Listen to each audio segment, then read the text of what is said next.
Hello and welcome to this information about giving birth in English.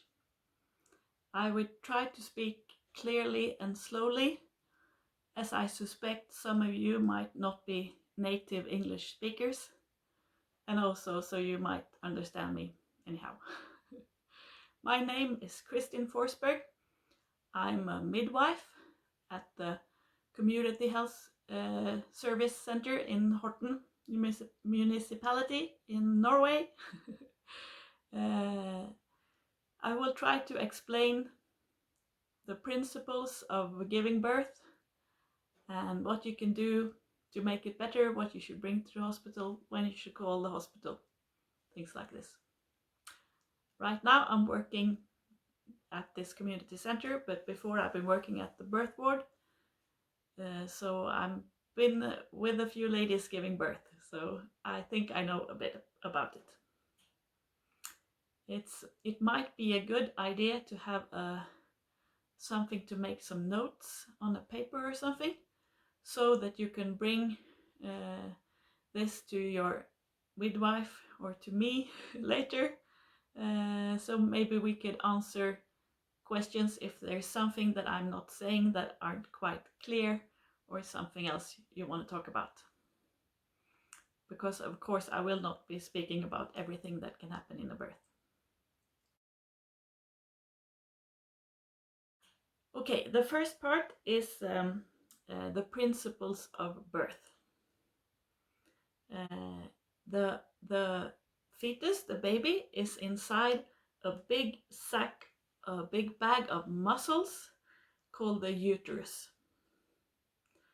And this, when you're in birth, this uterus, it contracts together. It makes contractions to pull the muscle fibers together. And every time they pull together, the uterus becomes a little bit smaller.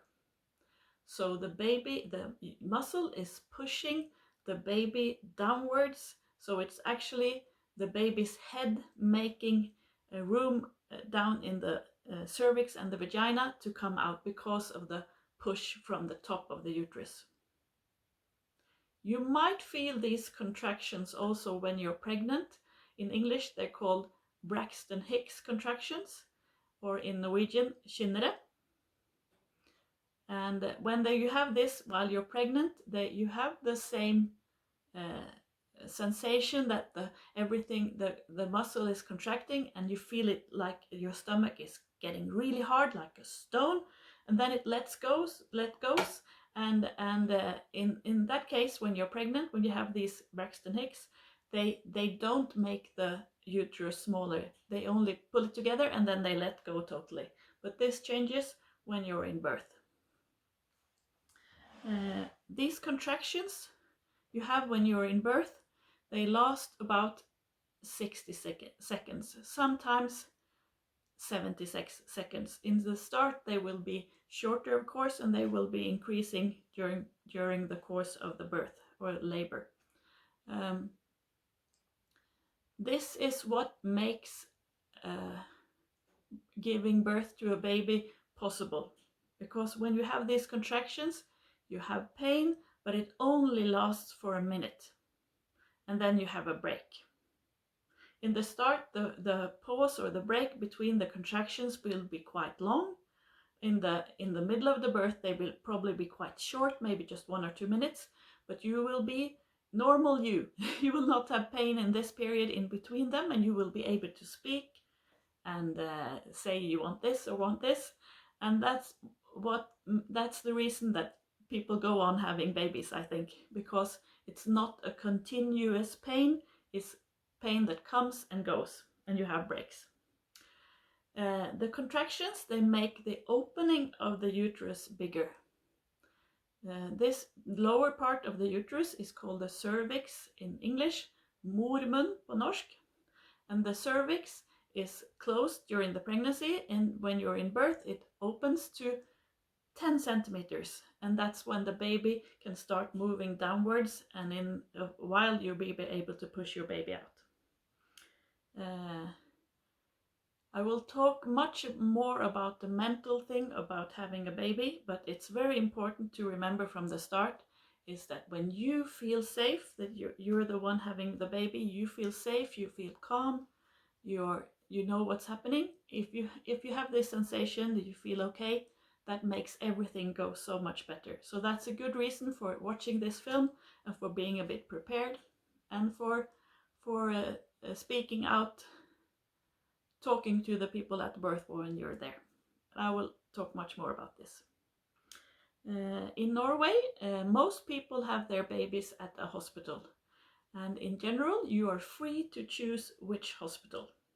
Of course, most people go to the closest hospital because it can be difficult to go for a long car ride when you have pain, when you have contractions.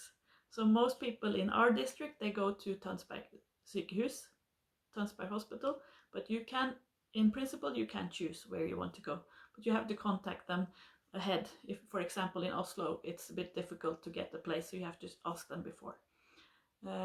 You can also have a baby at home. There are midwives that do home births. Just talk to a midwife like me and we can help you get in touch with someone. Home births are also safe. So you have this choice. Now I will describe some changes at the end of the pregnancy that you might notice. As I said, you might have these contractions, Braxton Hicks contractions, false labor, some call it, and that means that your stomach will be sometimes hard, you might feel a little bit pain, and this will, for some ladies, increase while you're getting closer to birth. The last weeks you have more of these, maybe when you're leaning forwards or walking a bit fast or things like this. And some ladies, they don't notice this at all. Just so you know that if you have this and your friend doesn't have it, that's normal. People are just different. You might also feel that the baby is pushing downwards. Some ladies describe this as a feeling of like almost a needle inside your vagina, that suddenly you twitch because there's a sudden pain inside. This is the baby's head pushing towards the cervix. This is also normal. There are also things going on that you don't notice so much. It's the hormones in your body that is making the cervix, this opening, softer and ready to open. So how do you know when it's actually starting? In general, it's very difficult to know the exact time of when labor is starting. For most people, it's between pregnancy week 37 and 41 or 41 and a half. So it's about 5 weeks when you don't know what day it will come. About 50% is before the due date and 50% is after the due date. I think that a lot of women that pass this due date, or termin på norsk, they think it's a bit strange. We have been talking so much about this day, we've been writing it in documents, and now it's here and no baby. But of course the baby doesn't know anything about this date. Birth is just something that starts and you don't know when. So you have to be ready. If you pass the due date, after 1 week you will have a checkup at the hospital. This checkup is not to start the birth, but to check if the baby is fine and that you are fine. The reason that we wait until 1 week passed is we know from research that most babies are fine until 1 week after. Then sometimes something changes. The placenta doesn't work as well, and maybe the baby is getting less nutrition or oxygen, and sometimes the amniotic fluid, the water inside, is getting less. So then sometimes we have to start the birth after 1 week. But with most ladies, it's fine. You can go home and wait for about 10 days after birth. If the baby hasn't come at that time, you will come to the hospital and we will start the birth with either pills. You can put pills inside the vagina that will help it start, Or there's a rubber cord with a little rubber balloon that we could put inside the vagina and fill a bladder or a balloon with water inside the cervix to irritate it. With this balloon you can go home. Or you could rupture or make a hole in the membranes around the baby so that the water comes out. These are 3 types of methods to start the labor. But if this happens to you, of course you will have much more explanation than this. And ladies that have their birth started with medication are not so many. Most people, they have their babies and they start at home.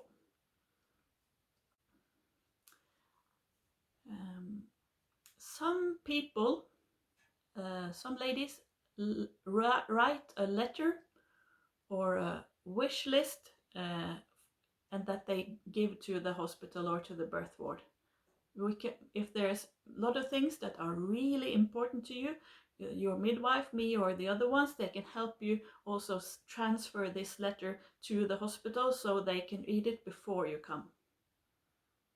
I think some ladies, they think about this list as a list of things that they would like different types of pain relief or what type of birth.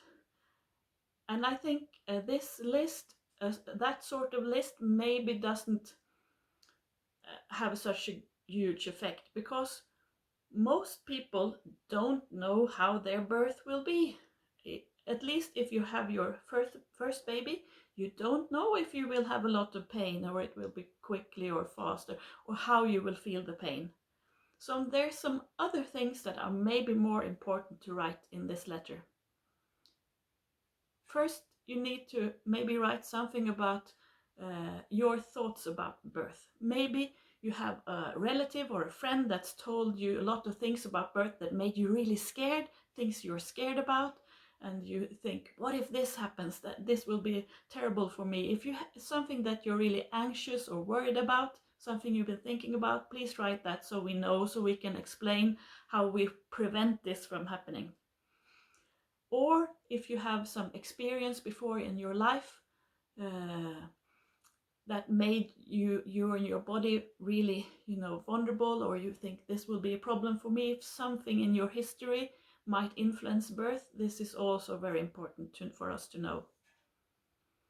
And also, if you can tell us something about your reactions. Maybe if you're a sort of person that go very quiet when you have pain. Some people, they just want to close their eyes and just, be conscious inside themselves and not talk to anyone. And when a person is like this, the helpers, they might think that you don't have any pain. Maybe you're fine, you're not saying anything. And it might be exactly the opposite. So it's very good for us to know about these things. And maybe, for example, if you cry very easily or very easily get very angry, it's also very good to know. And maybe writing this letter might help you to think, how am I? How do I react? Maybe it helps you to be conscious about it as well.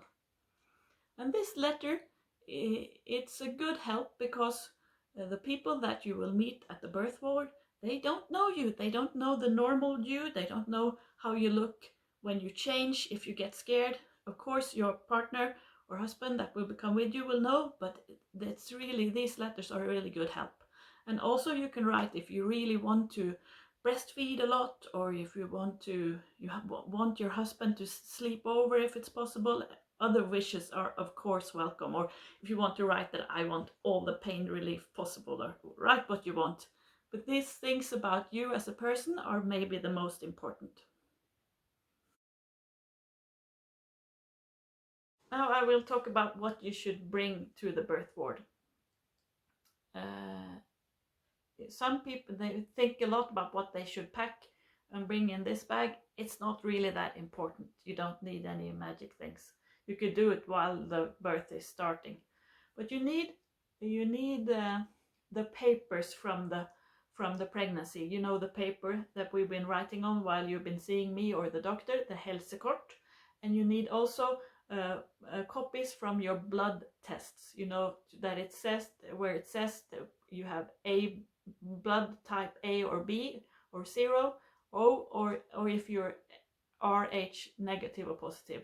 And also blood samples to say that you're healthy, that you don't have any infections. These papers you can get from your doctor. We need those papers, and you should also bring some soft clothes for, you know, if you're going to stay at the hospital, you need something comfortable. And you also need some slippers, because the hospital floors are never really totally clean. You should always wear something on your feet. And you should bring some snacks. Of course, we have food at the hospital, but it might be quite boring, and you need to eat something while you're giving birth. And also the partner that is coming with you, maybe watching this film, you also need some snacks. So it's fine to have candies or Coke or fruit, maybe, if you have that at home in your kitchen when you go. Bring some snacks. And also toilet things, toothbrush, things like that, shampoo. We have at the hospital, we have diapers and pads for bleeding for ladies, and we have towels. We have clothes for the baby, but most people bring a little bit of clothes for the baby because it's nice to have your own clothes. What more? Maybe a little loudspeaker. It's so nice to have a relaxing sound in the birth ward, or the birth room. Maybe you can make a list of your favorite music to help you relax. And of course, charging cords or things to charge your phone and this loudspeaker. I think that's it. Okay. Now I will talk about the early part of birth when you're at home. Birth normally takes, as I maybe said in the start, it can take from 3 days to a few hours. With the first baby, it's quite normal that it takes a lot of time. And if you hear someone saying they gave birth for 3 days, it's normally they've been having this early birth phase for maybe 2.5 days, and then they've been giving birth, having active part of the birth for the last 12 hours. So normally, if the birth is slow, it's not, you can still stay at home in the start, and it's probably not so painful. So in the early part of the birth, the cervix will open from close to about 3 centimeters. After 3 centimeters, we call it active birth. And the contractions in the start, they will be irregular. So that sometimes you have a contraction that comes every 10 minutes, and then might be every 7-8 minutes, and then it goes away, and it can go on and off like this for several days. It's quite irritating, because when they're more than 5 minutes apart every contraction, then the active part of the birth has not started, and there's really not much you can do. There's no point going to the hospital. You should just be at home relaxing. In this phase, it's important to relax a lot. Some people think that it might help to maybe clean the house or run up and down stairs or jump around, but I don't think it really helps at all. When the body has decided to start birth, it doesn't matter what you do if you're lying in bed or walking around. So if you have a slow start of birth, the best thing is to save energy and rest. And if you have some pain, it might help to take a warm shower, or maybe use a warm water bottle in front or in the back where you feel it the most. And you can also take tablets of paracetamol. Most tablets are 500 milligrams. So you can use 2 of those every 6 hours, and it's probably good help to be able to sleep and relax, and it's not dangerous for the baby, because you need all the energy later when the contractions get even stronger, and you need to be strong. Sometimes at home you can notice that there's some mucus coming out, like the stuff when you blow your nose. You might have some of this coming out of your vagina. It might be a sign that something is happening, but it's not a exact sign, because this can happen 3 or 4 weeks even before the baby comes.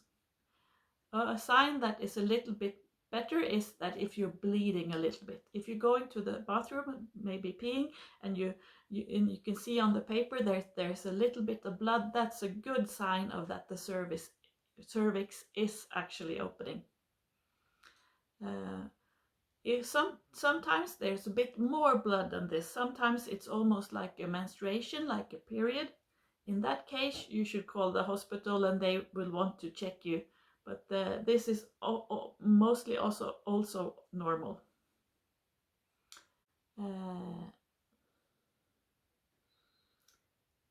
Also, when you're at home, it might be that the water breaks. I think this happens in most films when people have babies, but in real life, the water breaks or the water comes out in only about 10 to 15% of all births. So most of the time the water is coming when you're at the hospital.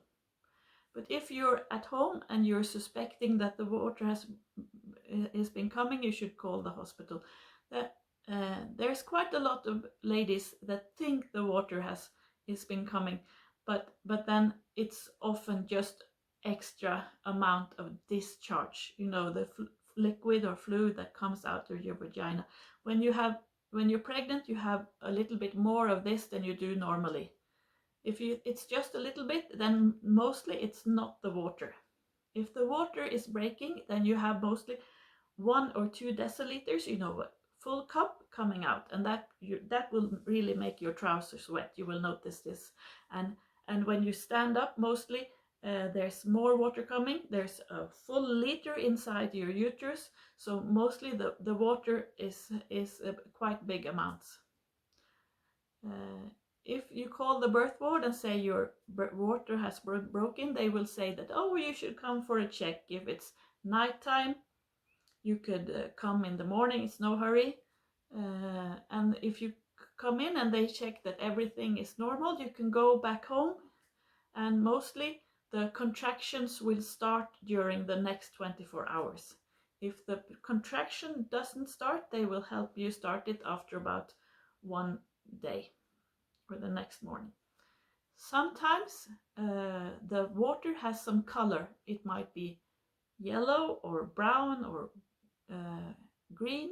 In that case, it might be that the baby has been pooing inside the uterus, and that might be a sign of stress. So in that case, they will ask you to come to the hospital, and they might want to listen a little bit extra to the baby's heartbeat. You don't have to hurry, you don't need an ambulance or anything like this, but that's why they will want to monitor, check the baby's health a little bit extra. Otherwise, the water is quite nice. Sometimes it smells a little bit vanilla. That's good. So when should you call? You should call when the contractions are 5 minutes apart or less. So 4, 3 or 5 minutes between every contractions. And the contractions should be so strong that you really notice them, that you can look at your watch and say, oh, now it's starting and this is how long it lasts. If you're not quite sure if the contractions are strong enough, then mostly they're not. So most women with strong contraction, they can't talk at the same time, so that might be a good sign as well. So if your contractions come every 5 minutes or more often, of course, if you have them every 7 minutes and they're so strong, you could call anyhow. If you have these contractions, or if you're not sure if you have them, you can call. And as I said, if the water breaks, or if you're really worried about something, if the baby has not been moving all day and you feel nothing in the evening and you're worried, you should call them. Also, if you have, there's very, very seldom, sometimes you have continuous, very strong pain and you're worried about this, you should also call. and calling them, it's a good thing to do. You can do this, a couple of times before you come. Discuss with them what's the right thing to do, and it's also good for them to know actually that you're coming. The phone number to the birth ward is 333 43717. 333 43717. And then you will get the midwife. That's one of the midwives that are working that day has this phone in her pocket. When you arrive at the hospital, you can park in the parking house outside the hospital. It's okay for you to walk into the hospital. You can have some contractions on the way, but you could just stop and breathe and then go walk on. You walk to the main door. If you're quite sure that this is maybe the baby's almost coming, it's not possible to walk anywhere, you might call them and ask if they can come and meet you in the door so that they help the lady up and the partner can go park the car. If it's after 9 in the evening, the front door of the hospital in Tønsberg is closed. Then you have to walk over to the emergency entrance. It's the same part of the building, it's just further on, about 20-30 meters. It's not far. You can see it from the main door. The main door is closed between 9 in the evening and 6 in the morning, and you just go through the emergency entrance and they will show you the way to the birth ward. The birth ward is on the 4th floor. You go out of the elevator and you will see a sign that says Fødeavdelingen, and you go to the right, and there's a glass door that you walk towards with a bell on the side. There will be a lady receiving you, and there's 2 types of people working at the birth ward. There's midwives like me that are nurses and with 2 years extra education training. Midwives in Norway, they can be responsible for a normal birth. They can do everything with a normal birth. And there's also other nurses working there. There are children's nurses, and they are experts with babies and nursing, and they work together with the midwife during birth.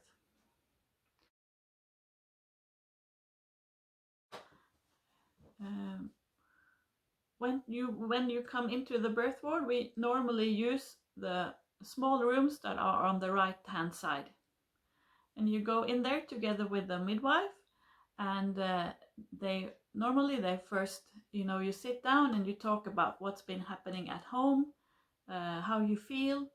They look at your papers to know a little bit more about the pregnancy, and they listen to the baby's heartbeat.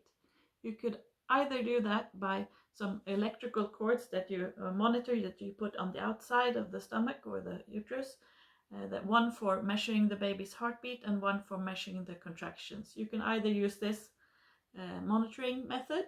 You normally keep it on for about 45 minutes. You can either use this, or you can use a Doppler, the ones that I have at my office, just to listen to the baby's heartbeat for a minute or more. Or you can use the wooden old stethoscopes. They are also a good method. Later in the birth, just so I have mentioned this once, there's also one method more to listen to the baby's heartbeat, and that's with an electrical cord that you connect to the baby's head.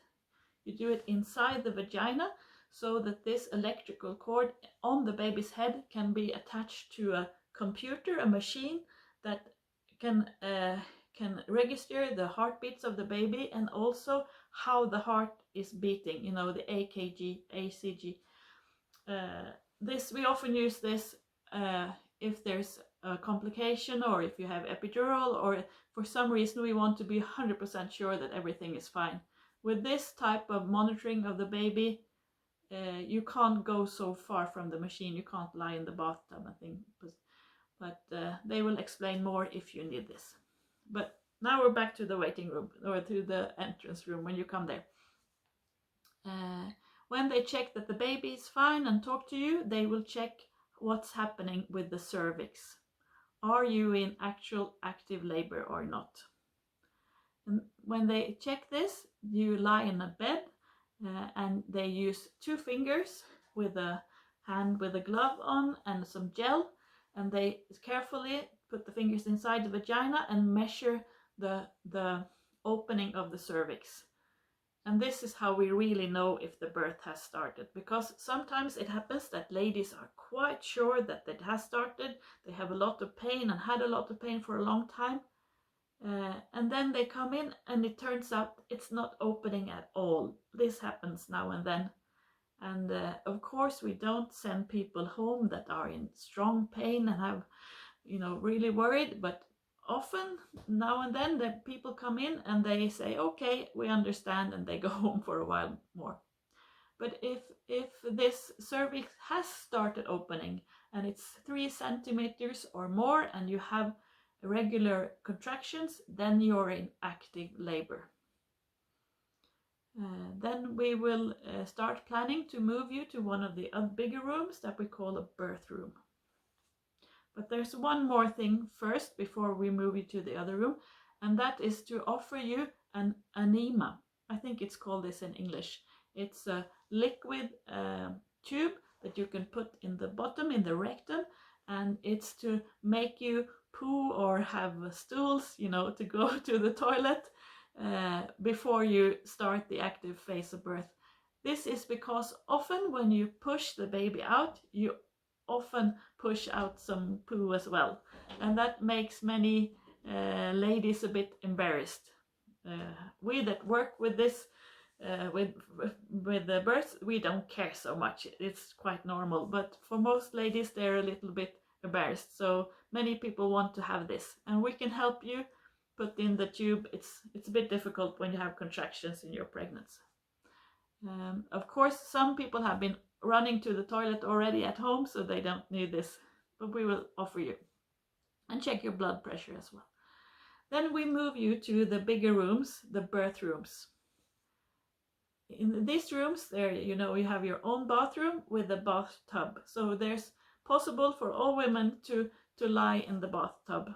Of course, for some cases, if you have a complication like high blood pressure or diabetes, we have to monitor the baby a bit more, so maybe you cannot lie all the time in the bathtub, or if we're worried about the baby, you can't lie there because we want to monitor it. But many ladies can lie a lot in the bathtub, and both as a pain relief, and you can also actually have your baby in the bathtub.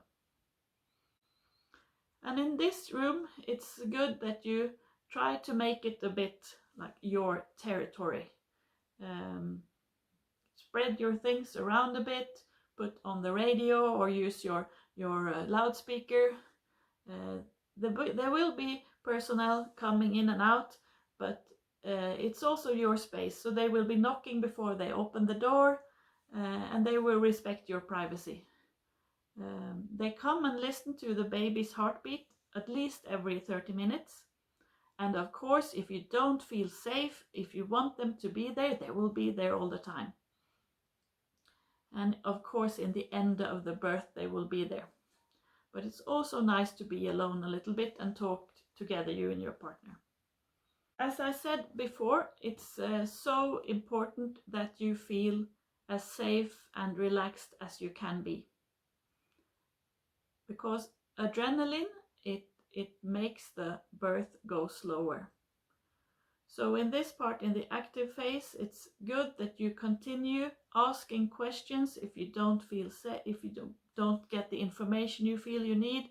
And that's a good thing for the one that is with you, your partner or husband, your friend, to help you to ask questions if you're worried about things or feel naked or something like this. The safer you feel, the better everything will turn up with the baby and the birth.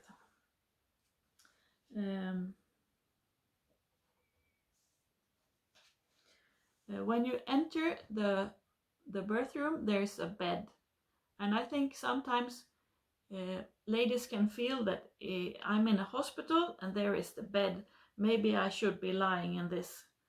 But actually, when you have a baby, it's smarter to keep moving.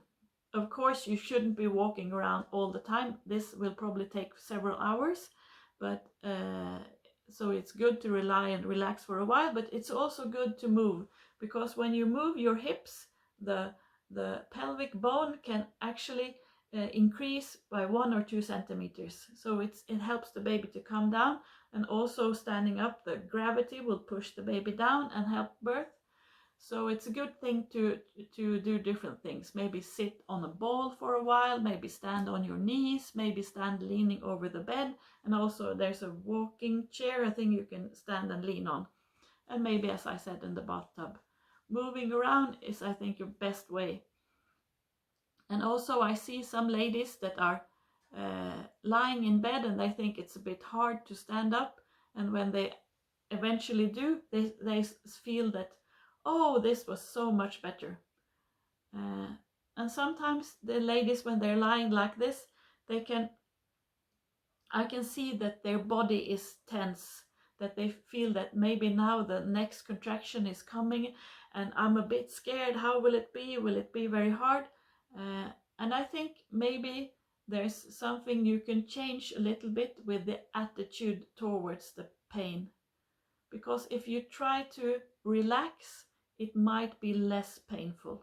I know this is not so easy always, but you can prepare yourself for this when you're at home. Try to lie in your sofa or in your bed and try to feel how it feels when I'm really relaxing in my body. And how it feels when I'm breathing all the way down to my stomach. This can help you face this pain when you're in labor.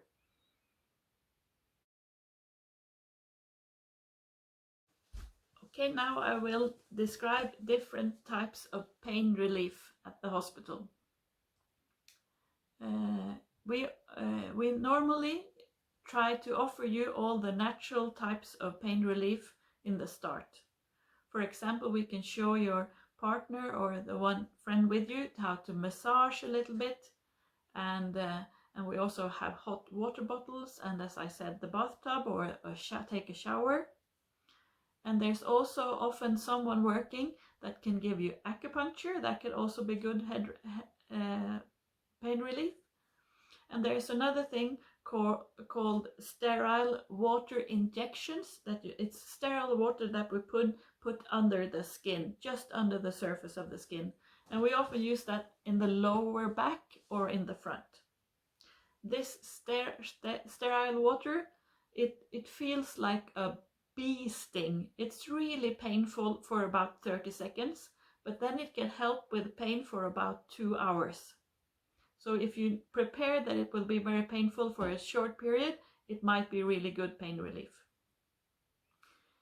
If these natural methods are not enough, there's also some with medicines.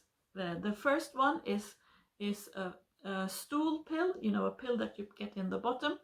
That's called Paralgin Major. It contains paracetamol and codeine. Codeine is a type of synthetic morphine.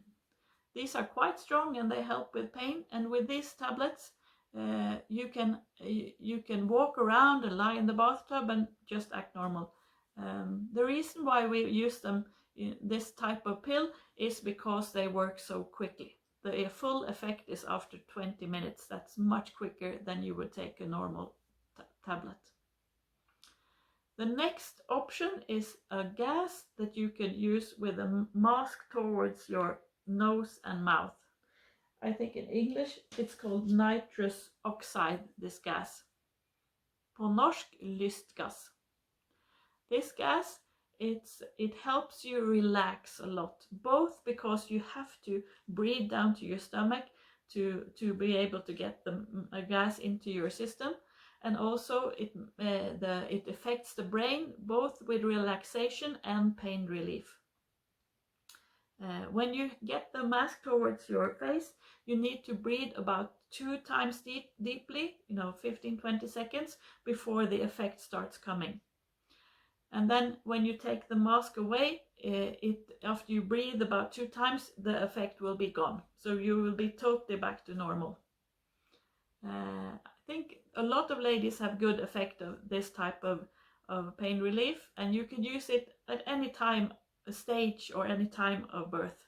So that's really good. You could try it, and then if you don't like it, you could put it away.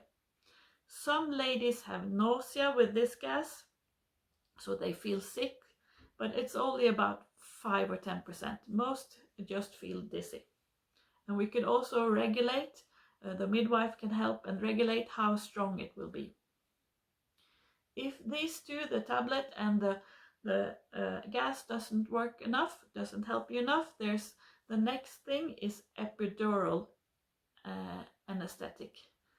And that is a little plastic cord that you put in the back. This type is the type of pain relief that gives the most effect. That's the best thing, to have less pain, because it blocks the signals from your stomach. It blocks the nerve fibers so that your head doesn't register that you have pain. For most ladies, it's much less pain with the epidural, but sometimes you have to change the type of medicament you're getting, the type of injection, or sometimes you feel it more in one leg, and it's a bit different for different people. But mostly it works very well. But there's some bad sides with it. Your legs goes a little bit lame, and you can't really stand as well as you can normally. You should be moving anyway, but they're a little bit, so for some people they're almost not working at all. And also the birth will probably go a bit slower, because the signals from your cervix to your head is not working normally, so you often need some medicine to make the contractions stronger again. And that might be a bit difficult to push the baby out, because you can't really feel the baby's head pushing downwards, so it's not so easy to follow that feeling and push naturally. And also you need to have a intravenous, a little cord into your blood system, because sometimes the blood pressure goes down with the epidural, and we need to compensate by giving you water. And also monitor the baby. So there will be quite a lot of things on your body. But in case you have a really long birth or labor, it can be excellent. You can maybe actually sleep a little bit. So if you want this or not, you should decide together with your midwife when you're there.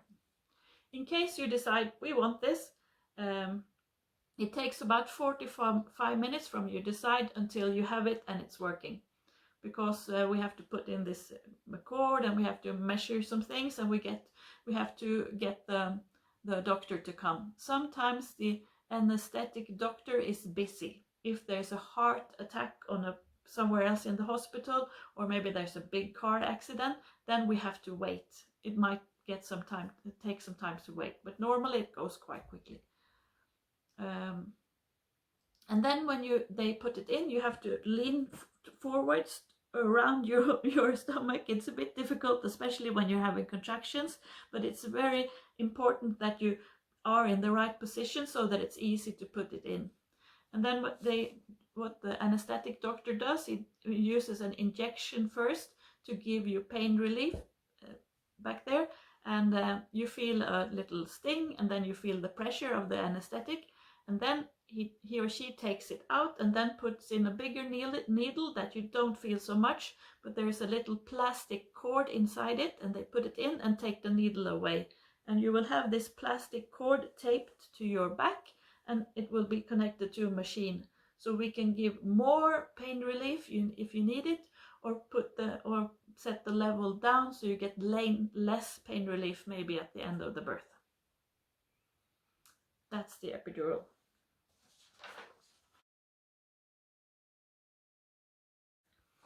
Okay, then I'll go over to the transition phase. That's when the baby's head is moving downwards, because now when there's been some hours and the cervix is probably opening more and more, and the baby's head is starting to move downwards. This is a pelvic bone. Most babies, they lie with their nose to the side during the pregnancy. And when the opening inside here is starting to open, the baby turns its head with the nose to your back, like this. And it starts going downwards. The part when the baby is moving downwards like this, when it's about 10 centimeters opening, many ladies get a bit frustrated. You feel this a lot, you are quite exhausted. A few women, they want to go home. They have had enough. Maybe they start swearing. So that's a good thing for the partner, who the one who's with you, to know that if this is happening, it's almost in the end of birth and the lady is really exhausted. You can try to comfort her and say this is only the end of the birth. Maybe you will be finished soon. And in this phase, it might be good for the one that's with you to push towards the lower back, because every time there's a contraction coming and the baby's going downwards, there's a lot of pressure inside, so it might be good to have a firm hand pushing backwards. At least you could try this. It doesn't work for everyone, but it's a good tips. And then the baby's head is coming close to the opening and starting to come out soon. And in this phase, when you're starting to push your baby out, it's good that the midwife checks is it really 10 centimeters opening, and is the baby's head really all the way down? Because sometimes you get the feeling that you need to push even if it's too early. And it's not so good to be pushing too early, because you might use all your energy before you actually need to push. So if it's too early, they will help you to find a different position so that you can wait a little bit more. And what position, where you are when you give birth, is you have different options. You can either be sitting in a bed. I think most people are sitting in a bed when they give birth for the first time, but you could also lie on the side.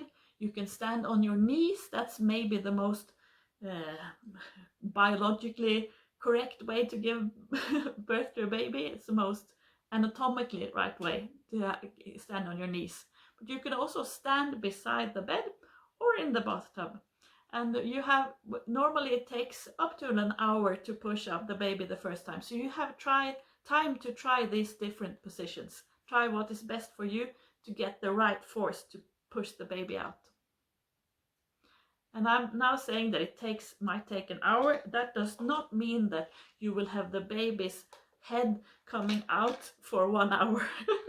The part when the baby's head is actually coming out is only a few minutes. And then the midwife will help you with warm water, to put warm water on some cloths or towels and put towards your skin. That can help a lot when it comes to the pain you feel when the baby is coming out. There's also one type of anesthetic or pain relief that I did mention before. That's something called pudendal anesthetic, and there's an injection you can have just inside the vagina to help for the pain relief. We use that sometimes.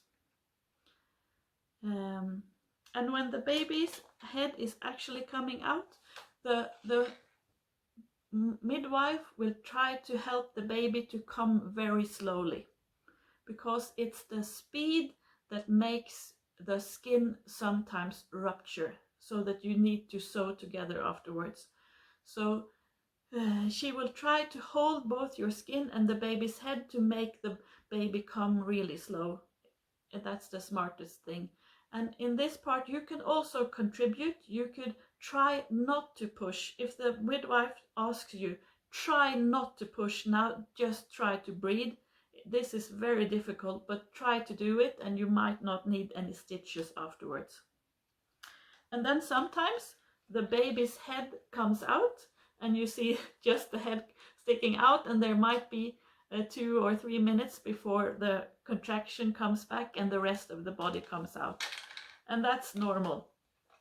In this phase and also earlier, it's good to use the faces of those working there. You can look at them if you feel, is this right? Is this really okay? You can look at them and see that they look normal and they're relaxed, and you know that, oh, this is okay. And the baby and the head of a newborn baby might be a bit blue. It might have some red spots on the forehead. It might be quite long, because it's normal for a baby's the baby's part of different skull parts to move when it's born. So the head might be quite long, and that's normal. It will be normal again in 2 or 3 days. And then when the baby's body is out, it's really such a good feeling. If pain is from 0 to 10, and 10 is the worst, you might be on, I think, 7, 8 when the baby's born, but then after, when the baby's out, you will be on 1. You're probably sore downstairs and you're exhausted in your body, but it's so good. It's such a good feeling. And we put the baby on the mother's chest. The mother has been working so hard, so it's you get the first prize. Get to hold the baby first. And we put a lot of warm towels on the top of the baby, so it's nice and warm, and the baby will hear your voice and he recognize your heartbeat. And then the umbilical cord will still be attached inside your vagina and inside the uterus on the placenta. And then we put on 2 things to stop the blood, or so that it doesn't bleed, and you can cut the umbilical cord. The father or the partner often does that, but if you don't want to do it, it's fine. You will be a very good parent anyway. And then afterwards, the placenta will come out. It often takes 15 or 30 minutes before it comes. And this is the part of the birth where there's the biggest risk of bleeding. In Norway, this is not a big problem because we have medications to prevent it.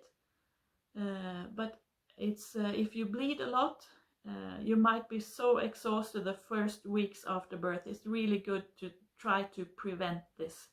So that's why the midwife will be pushing your stomach quite a lot to feel that the uterus is pulling together and pushing out the placenta. So if you feel a little bit annoyed, oh, why are they doing this?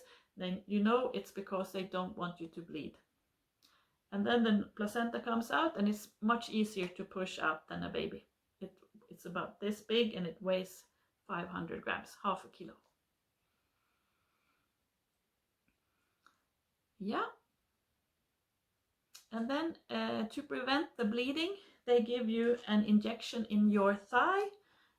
This is to get the uterus to contract, and the baby also gets an injection in its thigh with vitamin K. It's because some babies, they can get a bleeding inside their brain, and to prevent this, some babies they lack this vitamin K, and the vitamin K can fix it. So it's no bad things about giving this. We give it to all the babies. So this happens straight after birth. And then sometimes we have to, if there's some injury or tear to the one side of the vagina, we have to stitch together, and normally that's the midwife doing this. You get, of course, you get pain relief, and you maybe can use some gas again. And normally it takes just a few minutes, and maybe you're sore the next days, but in this part of the body, women grow together very well, so mostly it's no problem. Sometimes, very seldom, luckily, you get bigger tears down to the rectum. In that case, there will be a doctor and you will have to go to the operation ward to get this all together again. In that case, of course, you will have more explanation, but luckily it's less than 3% that have these problems. Now I've been describing a normal birth. Sometimes it's not quite like this. Sometimes the baby has trouble breathing when it comes up. Maybe it's the color is pale, maybe it's not screaming. In that case, we have a room just outside the birth ward or birth rooms where we have some oxygen we can give to the baby, and also with some suction we can get out some mucus from the nose. And there is also a button we can push so that the pediatrician, the children's doctor, can come very quickly. And as I said, there's very, very few of the births in Norway where this is a problem, for either health-wise for the baby or for the mother. But there's things that can help us. Also, if we see during the birth that the baby is not fine, we see that the heartbeat is going down and we're worried, then the doctor will come, and sometimes we do a operation, a cesarean or a C-section. Of all births in Norway and in Tønsberg, it's about 15% that are operation, C-section. In about half of these, 7-8% are planned, and 7-8% are not planned. It's just because the birth is so slow, if it goes on forever, or if we're worried about the baby. Sometimes, luckily very, very seldom, we really see that the baby has to come out quickly. If we can see from the baby's heartbeat that we're really worried, there's also an emergency system for this. There's a button we can push so that some people in the operation ward is ready to receive the lady giving birth very quickly. And this is not such a good situation for the parents, because it's stressful for the lady giving birth, and maybe the husband or the partner will be standing alone at the birth wall while we run away with the lady. But it's really so safe. The baby can be out in less than 5 minutes. So that's really good if we're worried about the baby. There's also something called a vacuum birth. That's when you put a round sort of cup on the baby's head. It's when the baby is almost coming out, but we see there's something about this baby. We can see the heartbeat, it's not quite good. Then the doctor will come and put this vacuum cup on the head and pull the baby out. This might look a bit brutal because the doctor is really pulling hard, but this is safe, otherwise we would not do it. And also something called forceps. It's a thing you put around the baby's head and pull it out. This is not so common in Tønsberg or in Norway. Mostly it's vacuum. And I don't know if I said this, but if there's a cesarean, most times the father can come. It's only if it's really in a hurry he can't come, or the partner. But most births are normal.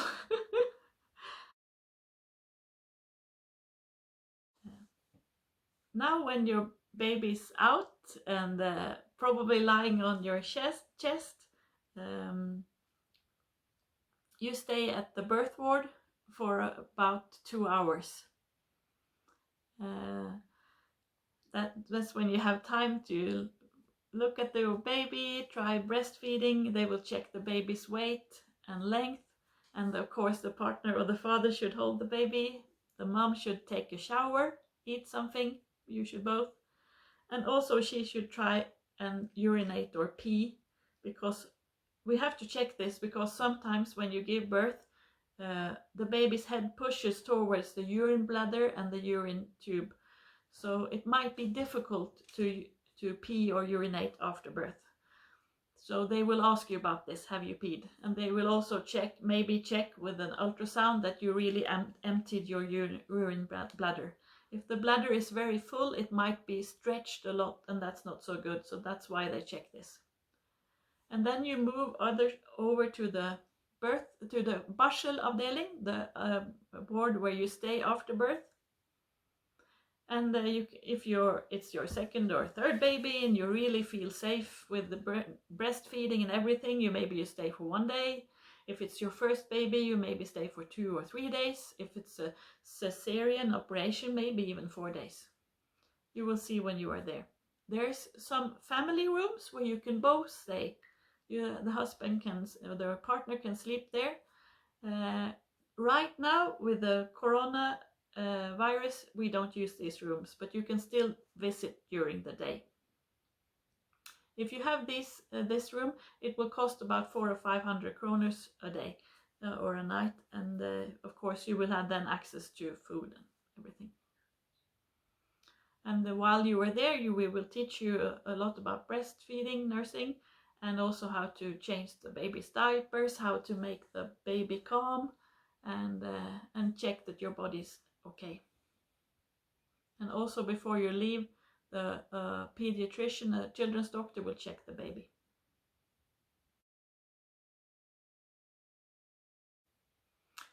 Now, I've been talking quite a lot to you that are giving birth, but there's also some things I'd like to say to your partner or to the one that's coming with you.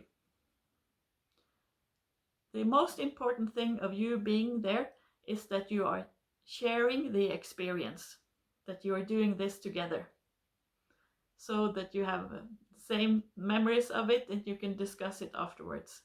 It's also so nice to have someone with you if you're worried or in pain, someone's hand to hold, and someone to be there, talk to you. So I think the psychological part is mostly the most important. And also you could help, as I said before, by feeding the lady. She should eat more probably than she wants to. Give her some candies or whatever. And also, as I said, at the end of the birth, where the midwife is putting warm water on the skin, you can put cold water on her forehead and on her neck.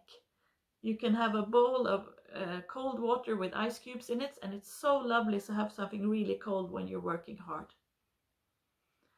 And you could, with the psychological thing, you could also help her to breathe. When you see that she's getting to the part where she's almost panicking, she wants to go home and swearing and whatever, try to help her to focus, to breathe.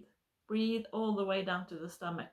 And maybe you could talk about this before you go to the birth ward, how she would like to have it to feel calm and to be able to relax. And as I said before, contractions are mainly 67 seconds, maybe 70. So you can help her also focus about the length of the contractions. If you say 10 seconds, 20 seconds, 30 seconds, when she can hear you say 30, 40 seconds, she know that she will be on the peak, the top of the pain, and then it will go away. When you say 50, you know it's going away. So that could also be a good thing to help her focus when she's having the contractions.